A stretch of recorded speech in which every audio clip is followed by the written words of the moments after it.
Bienvenidos, es un gusto para mí poder contar en esta entrevista con Isidro Moreno, que es un directo amigo, un gran maestro. Él trabaja en la Universidad Complutense de Madrid, es profesor titular de la Facultad de Ciencias de la Información, además es autor y asesor de proyectos culturales y publicitarios, y hasta hace pocos meses fue el director del grupo Museum I+D+C, Laboratorio de Cultura Digital y Museografía Hipermedia de la propia universidad, en donde han desarrollado varios proyectos de cultura digital para museos, fundamentalmente de trabajos colaborativos y uso de tecnología en espacios culturales. En esta ocasión, en esta entrevista, amigos de la Universidad Andina Simón Bolívar, sede Ecuador, para mí, que soy el coordinador de la especialización en comunicación digital, es un gustazo, insisto, tener y contar con Isidro para poder conversar sobre lo que ha pasado durante este último año en temas de cultura, en temas de patrimonio, sobre el provecho que ha habido sobre la digitalización y el tema de los museos, cómo los museos han aprovechado y los centros culturales han aprovechado o han desaprovechado esta oportunidad forzada de digitalizar colecciones o de digitalizar actividades. Por ello, quiero agradecer a Isidro y darle la bienvenida, y vamos a empezar con esta entrevista diciendo que Isidro es, para quienes no lo conozcan, un clásico de la narrativa digital, de la narrativa hipermedia, con un libro que se titula Musas y Nuevas Tecnologías, que para quienes son mis estudiantes de la especialización en comunicación digital, en narrativas para entornos digitales, lo tratamos, y es de mucha utilidad para comprender cómo la narrativa cambia en este espacio. Y en ese sentido, Isidro, ¿cómo dentro de tu libro, que ya tiene sus años, y por eso lo llamo un clásico, cómo es esta perspectiva de incluir a este lectoautor, cómo se da o cómo funciona en espacios hipermedia para que cambiemos esa forma de la narrativa que antes solamente se escribía para las masas y ahora tiene que incluirse a cierto tipo de lector, autor, participante, prosumidor, como lo queramos llamar, y de esa manera hacer una narrativa mucho más interactiva, más participativa, en la que el usuario también es parte de esta narrativa? Pues sí, lo primero, saludos, estoy encantado de compartir estos minutos pues con algo que ha sido y es mi profesión y es mi pasión, ¿no? Bueno, este libro que tan amablemente comentas como clásico, porque tiene ya muchos años, bueno, al que le tengo mucho cariño, surge sobre todo de unas inquietudes profesionales y personales, ¿no? Entonces, yo, digamos, entre comillas, era una persona más o menos de reconocido prestigio en la publicidad, y de pronto cuando surgen los primeros sistemas interactivos, yo estoy muy pendiente y decidimos hacer una empresa de interactividad en España, la primera empresa que se hizo. Y mucha gente me decía, ¿y por qué apuestas por eso? Tú que estás muy bien, que estás muy bien en el mundo publicitario. Y yo dije, es que para mí esto no es un presente futuro, ¿no? Porque claro, hasta entonces habíamos estado haciendo monólogos, ¿no? Pero el poder contar con la persona a la que nos dirigíamos, pues era fantástico. Era pues el diálogo, ¿no? El diálogo utilizando la tecnología. Entonces, para mí fue un momento trascendente, apasionante, que no he dejado, y bueno, pues por eso yo le denominaba lectoautor, decir, bueno, ya nuestro lector no es simplemente un lector, se convierte también en autor, eso que decimos ahora también, prosumidor, coautor, y es cierto, porque estábamos empeñados, ya digo, en monólogos, Y entonces, gracias a la interactividad, pues afortunadamente estamos obligados a dialogar, porque solo avanza la narración si a la persona con la que estamos dialogando pues participa. Y si no, la narración se queda muerta frente a lo lineal, que bueno, pues que avanzaba independientemente del público. Entonces, eso para mí fue un cambio radical y cada vez, afortunadamente, ha ido a más, ¿no? En este sentido, y a partir de esa práctica de incorporar a este lectoautor, hacerlo más interactivo, más participativo, ¿cómo los espacios culturales asumen el uso de tecnología para que el usuario, el visitante, participe de las exposiciones, no solamente con la información, sino que tenga esta participación de poder generar sus propios itinerarios y cómo hace esto que se puedan cumplir con los objetivos de lo didáctico, lo pedagógico, lo investigativo en estos espacios como los museos, las galerías o los centros culturales? ¿Cómo funciona esta incursión o esta intromisión de la tecnología? Pues yo creo que funciona, pero no funciona debidamente, ¿no? Lo primero es un gran elemento de ayuda, es un gran colaborador para el propio museo in situ, para el museo físico, ¿no? Pero es que luego, fíjate, tenemos el museo virtual, lo que llamamos la sede web, ¿no? Tenemos un museo social, las redes sociales, tenemos un museo móvil a través de los celulares, ¿no? Y entonces el museo incorpora un poco de tecnología, pero todavía yo creo que incluso los museos más avanzados no creen demasiado en la tecnología y siguen tomando la tecnología muy como monólogo. Por ejemplo, en las redes sociales, bueno, pues responden tarde, ¿no? Dice, bueno, en lo que decimos sede web, no página web, porque realmente siguen siendo páginas web. Si es una sede web, tienen que estar atendidas por personas, ¿no? Y por personas que dialoguemos. Imagínense ir a un museo y no tener allí nadie, ¿no? Bueno, pues eso nos pasa con la sede virtual. Dice, la sede virtual nos puede ayudar la inteligencia artificial, muchas cosas, pero tiene que haber las personas, porque el diálogo personal, eso que llamamos interacción frente a interactividad, la relación tecnológica, es absolutamente clave, ¿no? Y eso los museos, pues poco a poco han ido comprendiéndolo, pero yo creo que no están realmente mentalizados. Y no están mentalizados, fíjate, porque yo algunas veces digo que lo que ocurre es que todavía para algunos conservadores de museos el público es como una molestia, ¿no? Se habla mucho de públicos y tal, pero es como, bueno, estos indocumentados, este vulgo que viene a nosotros. De hecho, a mí a veces cuando hago sistemas interactivos, además yo hacía al principio solo sistemas interactivos para museos, pero luego ya me negué, o sea, si no hacía todo el proyecto, no me apetecía. Bueno, pues a mí algunas veces me han dicho historiadores del arte y tal, y grandes amigos míos y grandes asesores, y me han dicho, pero estás vulgarizando el museo. Y yo decía, sí, claro que lo estoy vulgarizando, yo quiero hacerlo accesible al vulgo, porque resulta que esa palabra que es tan negativa, vulgarizar, es porque es el vulgo, es para todos, y entonces no, la cultura es para las élites, entonces no para el vulgo. Entonces yo digo, sí, vulgarizo, y además me encanta vulgarizar y disfruto vulgarizándolo, ¿no? De esa manera, hay grandes ejemplos de cómo se han vulgarizado los museos. A mí me encanta la última temporada del museo, del Ministerio del Tiempo, en la que el personaje de Velázquez entra al Museo del Prado a ver sus meninas a ritmo de trap.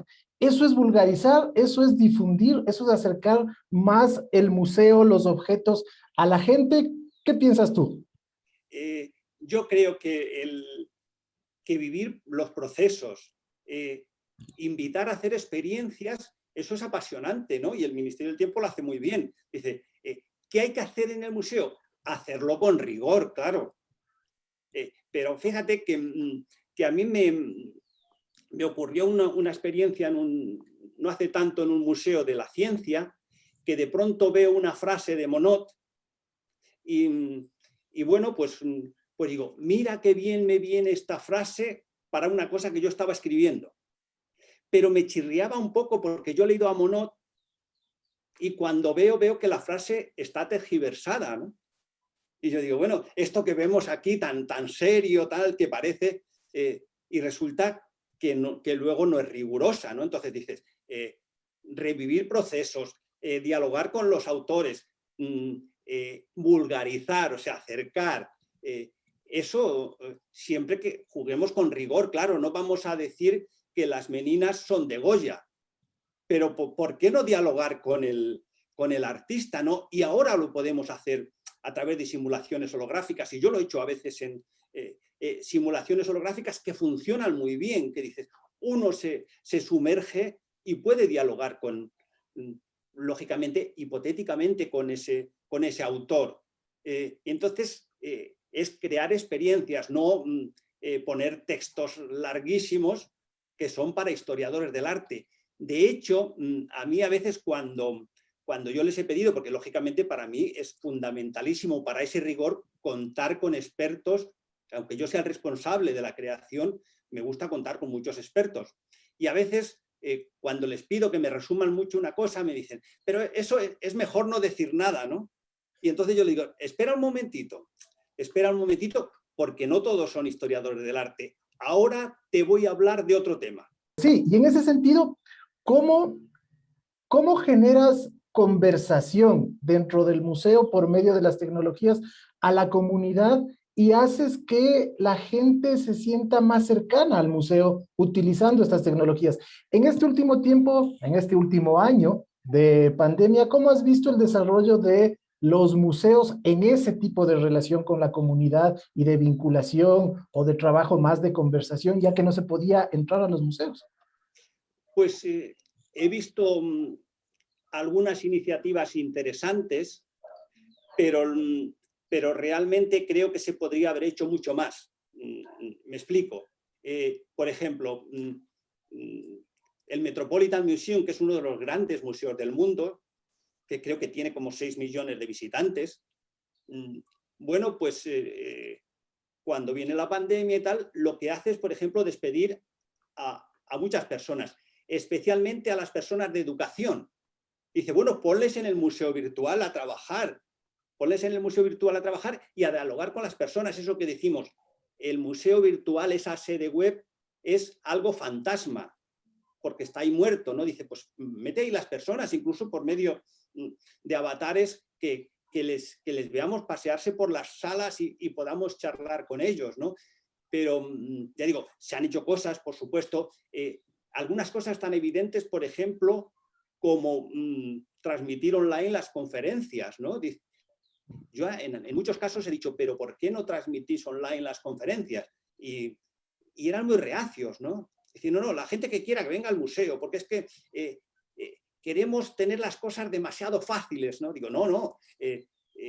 Y si yo estoy en Canadá, no puedo disfrutar de la conferencia esta tarde en el Museo del Prado, o yo qué sé, si yo estoy hago una conferencia en la Casa de Guayasamín, ¿no sería bonito que yo, que me encanta la casa y el museo y el autor, que pueda participar desde Madrid?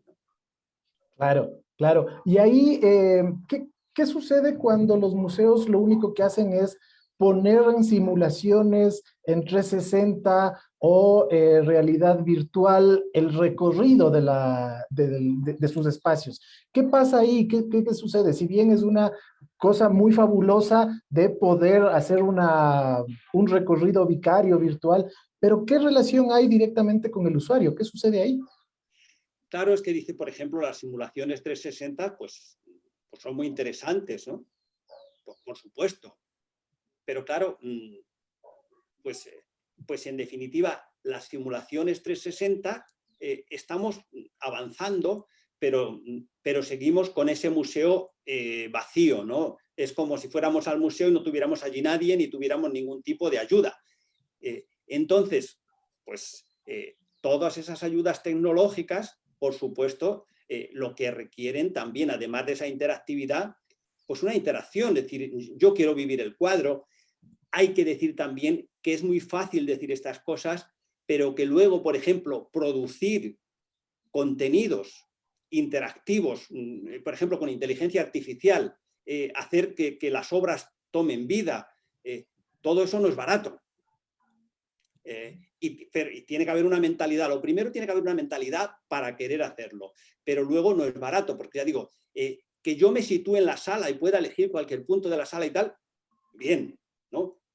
Ya estoy en el museo virtual, pero ahora yo quiero disfrutar de la escultura, disfrutar de la pintura, disfrutar del proceso que se presenta. Entonces, quiero una simulación de eso, y una simulación en la que yo pueda dialogar incluso eso que decimos con el autor, porque podemos hacer un programa de inteligencia artificial con toda la filosofía de un pintor, con la historia y tal, y podemos hacer que haya una cierta simulación con el pintor y luego tener además un experto que nos complete y nos complemente eso, ¿no?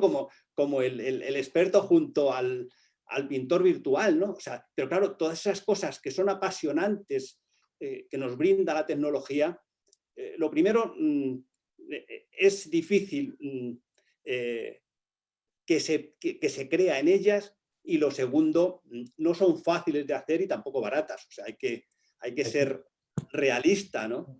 Sí, sí, sí, Pero pero están y hay que ir a ellas. ¿y cuánto de lo que está de tecnología libre, software libre, ayuda para que se abarate eso?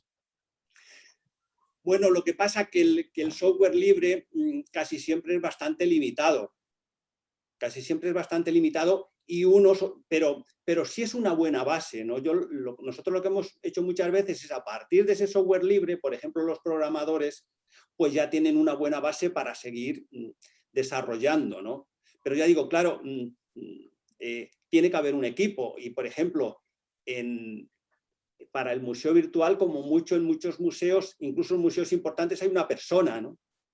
Dice, pero claro, no se concibe en un museo in situ que haya una persona sola, ¿no? En un museo in situ tiene que haber un equipo grande. En un museo virtual, pues una persona, ¿no? Y además, pues eso, pues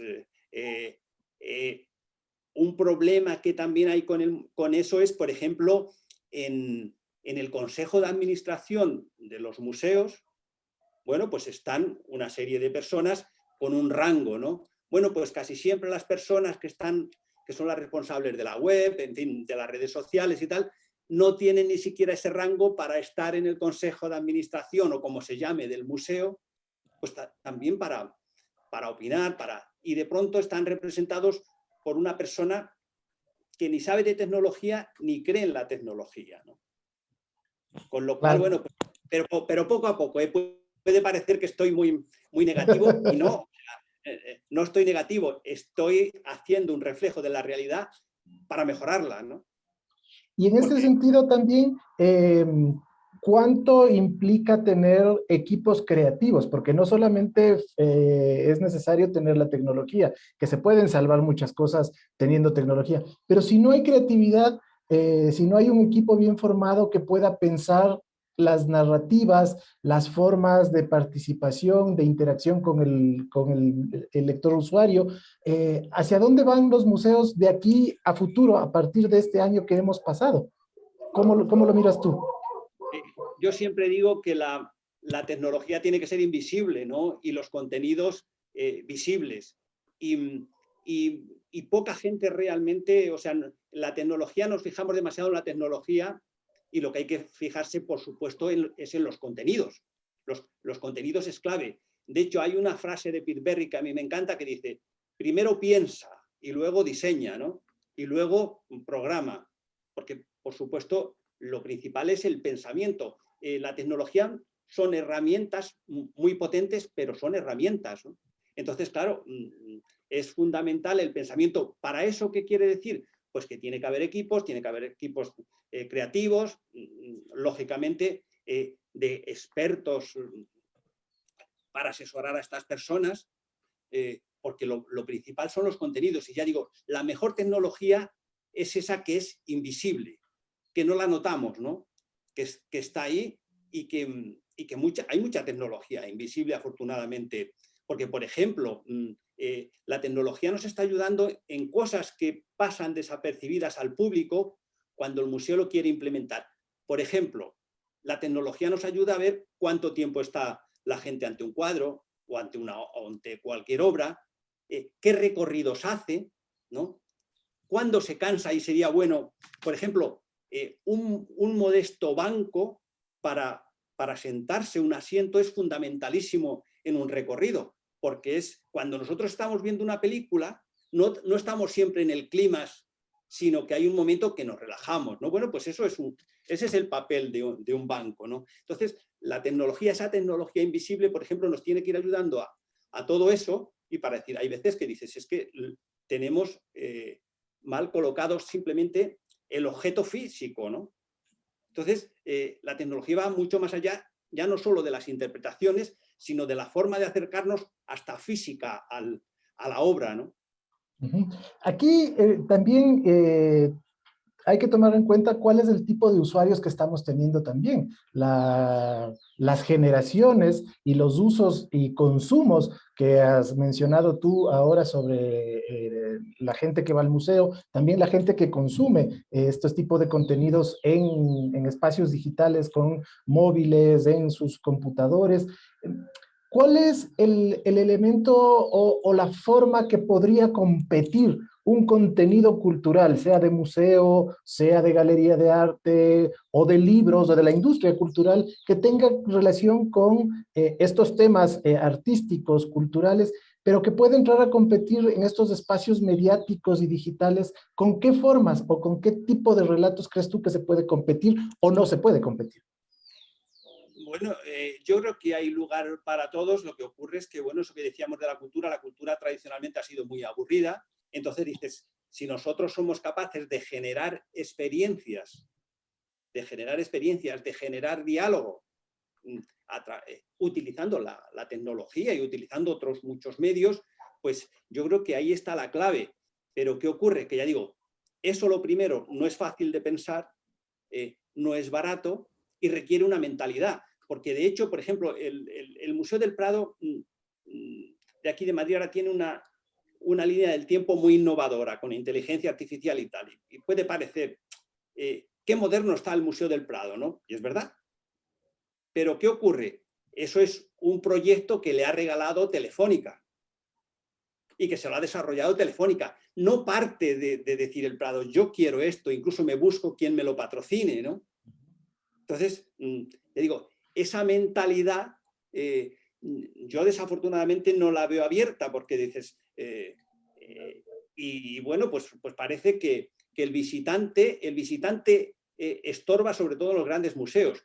Y el problema de los museos es que no tienen visitantes y todo el mundo se llena la boca, queremos visitantes, pero luego no hacemos algo para realmente esas personas que se encuentren en su casa, ¿no? Por ejemplo, el Rijksmuseum hizo en su apertura, el Rijksmuseum de Ámsterdam, hizo una acción, hizo algunas acciones que fueron muy criticadas en ese momento, ¿no? Y al visitante 10 millones le invitó a dormir en el museo una noche.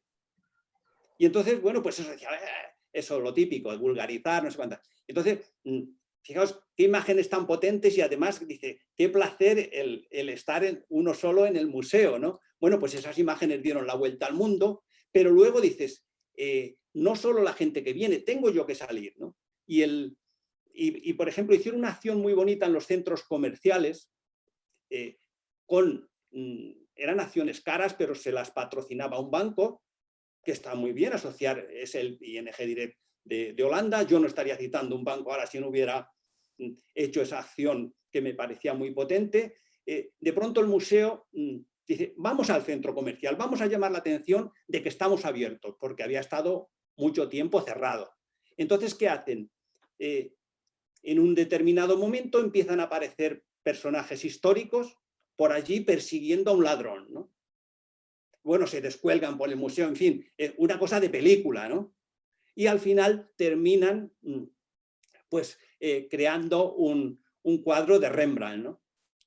Claro, bueno, pues aquello fue, vamos, que salió en todos los medios, la gente se le veía a la gente, lo primero medio asustada, luego entusiasmada, ¿no? Y claro, esas recreaciones, dice, eso tiene mucha potencia, eso a quién no le gusta, ¿no? Y te recuerda de decir, porque claro, decíamos, hay un museo in situ, hay un museo virtual, hay un museo social, pero hay un museo expandido, o sea, un museo que sale del museo, ¿no? Hay también museos escondidos que tenemos que abrirlos, ¿no? Y también hay museos personales. Yo tengo que intentar acercarme a eso que yo más quiero, ¿no? Y facilitarme el museo, pues toda esa multiplicidad de cosas de una forma experiencial, emotiva y hasta física, ¿no? Ahí intervendría lo que dice Pamuk en su manifiesto sobre los museos, de que tienen que ser los museos mucho más cercanos hacia la novela, hacia esta estética más íntima, más personal, que evoque, emocione, conmueva y que, lo que tú acabas de decir, que sea un elemento expandido, que nos pueda sacar del museo, llevar a otros espacios. Ahí interviene la narrativa transmedia, esto que se habla tanto en estos últimos años. Por supuesto, eso que yo estoy diciendo, que tenemos muchos museos. O sea, hay un museo, pero el museo es múltiple, ¿no? Dice, tal museo son las redes sociales como el museo físico, como la sede web, en fin, como ese museo expandido, ese museo escondido, dice, en el que descubrimos la huella de los artistas, ¿no? Dónde vivieron, qué hicieron, en fin. Entonces, todo eso, pues es esa transmedialidad. Ya no se trata de hacer acciones en un solo lugar, sino que tenemos que hacer acciones pensando en todo el universo del museo, ¿no? Que en definitiva eso es la transmedialidad, es decir, pensar coordinadamente las acciones para todos esos museos y también, bueno, pues para toda la difusión, para toda la comunicación, en fin, porque estábamos muy acostumbrados a tener un puzzle desordenado, ¿no? Entonces, lo transmedia lo que hace es que decir, no, aquí hay un puzzle, pero tenemos que unirlo. Y el museo físico, ese museo que a veces se dice museo real, tan real son los otros como ese, bueno, pues ese museo físico, pues es una parte del puzzle, pero hay un puzzle mucho más rico, ¿no? Y mucho más amplio.